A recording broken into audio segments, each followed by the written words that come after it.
Hello there, Chameleons. It's Camille, and today I'm going to show you my holiday makeup look.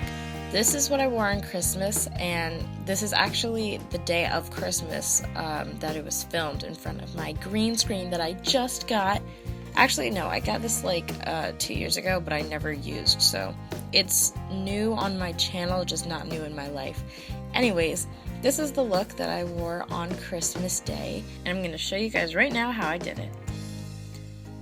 So first I started out by putting my hair out of my face, and I just used a scrunchie and I did a little bun just to move it so I have room to do my makeup.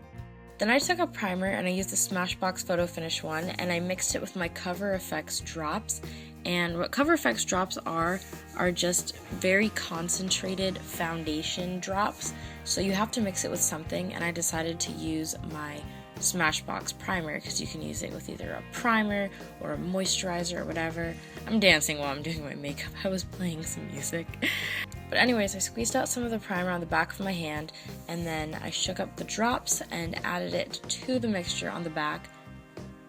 You have to make sure that you shake it up so that you get the pigmentation evenly distributed throughout the bottle, so you're not going to put on too thin or too thick of a layer. Next, I'm using my stippling brush, and I'm using that to mix together the two liquids and apply that to my face. I'm going to stipple like little blotches of that all over my face just so I can evenly distribute that, and then it will be easier to blend out because it will be evenly all over my face in the first place. Now I'm just using circular motions and just kind of lightly swirling that around, just kind of getting that, buffing that into my skin and making sure that I get my jaw and just all of the areas on my face are evenly covered. Now I'm using my Tarte concealer, and I just wanted to use a little bit of concealer so I could cover up my blemishes because my skin has been misbehaving because I used a product that I'm apparently allergic to recently, so I'm just coming down from that, and I've got a few spots to cover.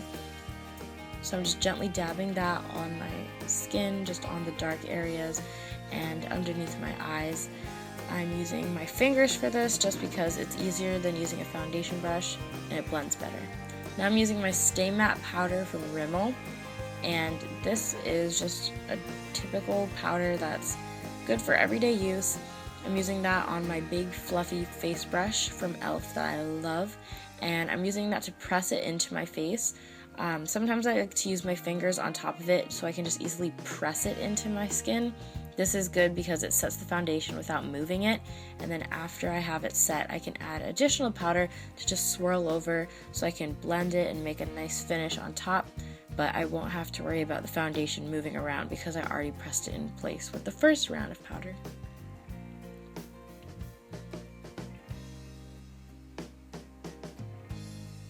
Now I'm using my ColourPop blush, and this is just a really nice color that's good for everyday use, especially on a skin color like mine that's just a little bit darker, because plums and like darker purples and stuff, they always just look really nice on my skin. So I used this because I wasn't trying to do anything too crazy with blush. And now I'm going in with my highlighter, which is just Champagne Pop from Becca, which is my favorite highlighter ever, and a lot of people share the same views. So if you guys are in the market for a nice highlighter, I would highly recommend Champagne Pop if you have like 40 bucks to spare. So I'm just using the small brush to lightly apply this to my cheekbones, and I'm making sort of a C shape, just following the natural curve of the bone just past my eyebrow and down underneath my eye. And now I'm using the same shade just down the bridge of my nose to highlight my nose and on my Cupid's bow just above my lip. Now I'm going in with a bronzer. This one's by CoverGirl, and I'm going to use this to define my cheekbones. I'm using a Real Techniques brush so I can get it into my hollows of my cheek, and it looks kind of crazy right now when I'm just placing it on, but I will be blending it out using the same brush, and after you place it in where it needs to go, The blending part is easy, you just gotta get the placement right. Then you can blend it out and it will make it look a lot more natural, and it will look like you actually just have some pop-in cheekbones and not that you have just like a stripe of brown. I'm also using that same shade to define my jawbone, so I'm taking it all the way back to my ear, on my chin, just emphasizing that almost butt chin that I have, and just taking it all the way to the other side. I'm also using this on my forehead. I'm doing this around my hairline and just helping define my face and make it look a little bit more 3D. Now I'm using that same shade on the sides of the bridge of my nose, just so I can contour that a bit, make it look very straight and more defined. I'm making sure that I don't go over the highlighted area with this, and I also blend it so it looks more natural. Now I'm using a brown shade of CoverGirl eyeshadow, and I'm picking that up with my Bodyography angled brush. This is for my brows, and this is just a brush thin enough to fill in my brows. And I'm using the little spoolie part on the end of the brush to just brush out my brows. Next, I'm priming my lids with the Urban Decay Primer Potion, so my eyeshadow will stay in place. I'm just getting a little dot of it, and that actually ended up being a little bit too much. You really don't need a lot with this product. And I'm just placing that on my lids, and then all the way up to my brows, and on my lower lash line, just everywhere the shadow's going. I'm using the Revealed 3D palette by Coastal Scents, but first I'm going to highlight, and I'm using that same highlighter that I used on my cheekbones, just to do underneath my brows, focusing the area right underneath the arch and then kind of fading it outwards. I'm also using this on my inner corners because it's perfect for everything. Then I'm using this gold from the Revealed 3D palette. I'm putting that on the first 2/3 of my eyelids. Now I'm using this brown by Coastal Scents. It's in Boca Mocha, and it's just one of their single hot pots. And I'm putting that on the outer third of my eye, but I'm doing it in like a V shape, which is how I contour my eyes. It's just gonna kind of emphasize the round 3D shape, and I just bring it down to the center in kind of like a sharp shape, and then like in the crease, just round it out a little bit and make sure that I fade it into the gold. I'm using Coco Moco Cafe to blend these two shades into my crease, and it's just like a nice tan color. It's not really anything crazy, and it's just slightly darker than my skin. It's a good transition shade, and it doesn't make your lids look too crazy when you use it throughout the crease. It also helps bring the darker brown through the crease without overpowering the gold.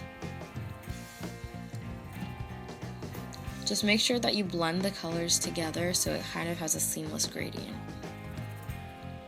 Now I'm using a Too Faced eyeliner that I've never used until Christmas, and it's like a squeezy bottle, which is really interesting for a liquid liner, and it comes with a brush, and I'm just using that to line my upper lash line and give myself a small wing.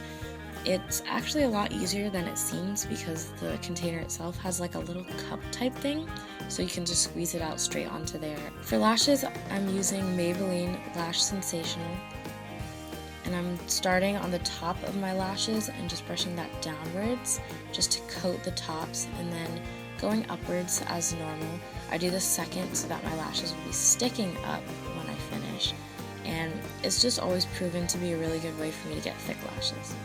Now I'm using my OCC Lip Tar in NSFW, which stands for Not Safe for Work. This isn't safe for work because you will be way too poppin' for work. No one will be able to do their work, and they will be so distracted the entire time. So you don't want that company to get in trouble just because you look so good. Anyways, this is the first time I'm using that color too because I got it on Christmas from my sister. Thanks, Victoria. And that's it for the look. This is how it ended up looking. I wore this to Christmas dinner with my family, and I really enjoyed this look. And now for my Rapunzel moment. Let down those curls, Cam. Yep. Well, that was not as majestic because that took so long. But anyways, I really like this makeup look. I liked trying out the new products that I either bought or got for Christmas, and the lips ended up staying on throughout the entire dinner, so I was pleasantly surprised by that. This look isn't too hard to recreate, so if you guys ever try it, please tweet me or tag me in a picture on Instagram. I'd love to see it, and I hope you guys like this video. If you do, don't forget to subscribe to my channel, follow me on Instagram, and all of my other social media are down below. I've been vining lately if you guys are interested in that, but you can check out everything in the description box. Thank you so much for watching, and I will see you chameleons in the next video. Kisses. Mwah.